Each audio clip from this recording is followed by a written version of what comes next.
Jose Rolon is known on social media for showing the raw and funny side of being a single gay father of three. Avery, let me ask you a few questions. Who's your queen? That's easy, Beyonce. I still think it's Janet, but fine. Favorite milk? Harvey Milk. Good. Batman or Robin? Thor. You fell for the trick question. How do you say yes? Yes, Queen. Good. You're dismissed. We'll resume tomorrow. Jose joins us now live from New York. And, you know, with all the posts you put on social media, Jose, you get some people that are a little undereducated in the LGBT community. And I love the way you reacted to it. Thank you. I appreciate it. By the way, I'm like following Prolijo Mezcal right now. That was just an amazing segment. Yeah. Yeah. You know, I think it gets a little bit tricky. I think as our social media has gotten a little bit more attention, I think naturally we're going to get more of the minority of people that, you know, some people call them trolls. I don't think this guy was in particular. I think he was actually tone deaf. But yeah, we definitely have to fend off some folks out there who have different misconceptions or just a misconception of what it is to be a gay father raising children. I mean, that's like, you know, the question that was proposed about, you know, am I raising my son to like boys or girls? That's not something you would ever ask a straight parent. So I normally don't reply to some of the messages that I get, which is actually rare. But every now and then, I think it's okay.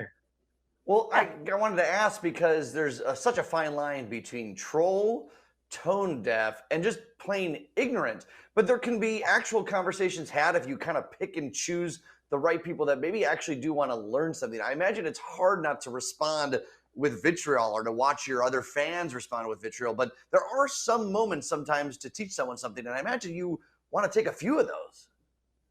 Yeah, definitely. I mean, there are some times where I will actually message the folks on the back ends because I do think that it can be a teaching moment, a learning moment. And every now and then, I think it's important to actually maybe respond live. I mean, that's the beauty of TikTok is now you could go within the comments and respond with live video. That's something that's very new in social media. And so, yeah, this was a moment to be able to do that. But I think you're right. I think it is really challenging sometimes to distinguish between someone who's being trollish, following on, or being ignorant or being tone deaf. I think in this case, this guy was just being tone deaf, and I just chose that moment to respond very publicly. Jose, you're raising kids of your own in this social media age. What lessons do you hope to pass down to them? That's a great question. Look, I think the part of the lesson in living in a social media driven world is that it's really important to never respond in any way that is negative, and that there's always going to be people that don't know the whole truth, and there are going to be people that are going to ask a lot of questions. And I think, you know, the appropriate way whenever anybody is curious about something or maybe might be negative about something is to not respond in a negative way. I mean, I think, you know, part of the reason why I think what we've been doing on social media has caught some attention is because I think we remain positive and we remain hopeful, and some of our posts are a little bit controversial. But I want to teach them on the most respectful way to respond when they're being confronted in any situation. I mean, you guys know we're living in such a volatile time right now, and I really want my kids to be raised with compassion and empathy. And so I think you can learn some of that through social media.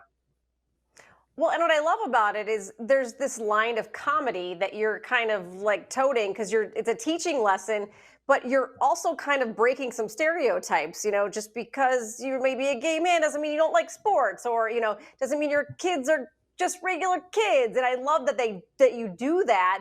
Do people respond well, or do people sometimes get confused?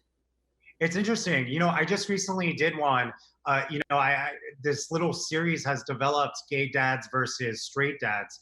And I did one recently where it showed the normally it kind of shows the gay man a little bit more favorable because we're a little bit more fun, perhaps than the straight dad because we've got the wigs in our closets and all that stuff. But there's one I did recently where it was regarding sports, where the straight dad was looked at as more favorable because he knew how to throw a football. And then my son will ask the gay version of his dad, will you can you show me how to throw a ball? And I start sweating and I'm like freaking out. And really the truth of that is that comes from my own anxiety growing up of like feeling anxious that I have to be good at sports, which I am not good at sports.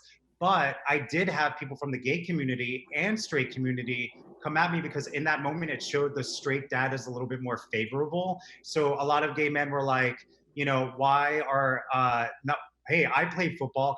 I mean, that's the whole point. I was sort of addressing the stereotypes, but also going deep down into some of the insecurities that we have.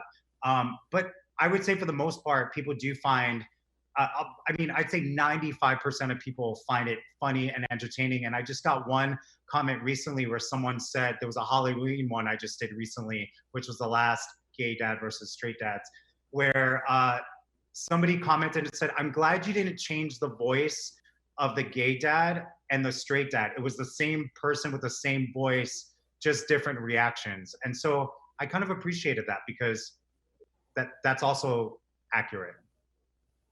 Well, I love him. I think it's great. And if you're worried about, you may not be good at sports, but you're clearly great at dadding. Jose, thank you so much for joining us. We really appreciate it. Thanks a lot, you guys. I really appreciate it. You can follow Jose at NYC Gay Dad on Instagram and on TikTok. And we will be right back.